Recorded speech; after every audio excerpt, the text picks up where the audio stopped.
Welcome to Adulting with Assets, where we learn how to shift from allowance to assets, from short-term spending to long-term financial stability. I'm Lisa Marie, and today we're talking about what happens after you build a safety net.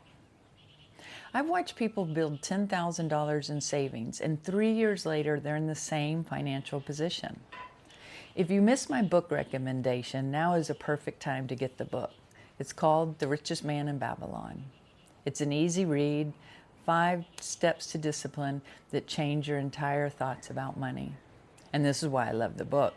It teaches discipline before income. And that matters, especially for young adults. Because most people think, when I make more money, then I'll be able to save. But behavior doesn't change with income, it magnifies. Now here's what you need to know. This book is foundational, but it's not modern. It was written over 100 years ago and still stands the test of time. Because money has always been about discipline. It doesn't talk about student loans, inflation, investment strategies, market mechanics. But what it does teach, and why this is my first book recommendation, is the principles are simple. They're not easy, but they are simple. And wealth is rarely about complexity. It's about consistency. And that's why this book will matter. This book gives you the foundation, but you still need to build the house. Safety first, then ownership, then multiplication. Most people stop after they build an emergency fund. They exhale, they feel safe, and then they stall. But savings is stability. And wealth requires strategy. Congratulations on your win. This is the beginning of something new. Did you know 40% of Americans have no emergency savings at all? None. Building 2 to 6 months of savings is rare. It proves discipline. It proves maturity. But this is where people stall. Once you feel safe, you relax, you take a deep breath, you upgrade your lifestyle, and you stop learning. Safety is the foundation, but it is far from the finish line. When you build a house, the first step is the foundation. But think of how many other things go into building well before you move into it. So today we're going to learn the next level strategy with the 4 next phases after safety. You built your safety net. Now we move from stability to strategy. Savings is the foundation, and now we build the house. We talked about this some last week. You worked hard to build your reserves. Now your job is to protect them. Keep your stability fund separate. Don't dip into it for conveniences. Don't treat it like a vacation account. If your life requires it, grow it to 3 to 6 months.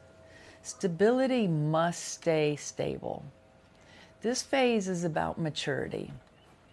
And you stop asking, can I use it?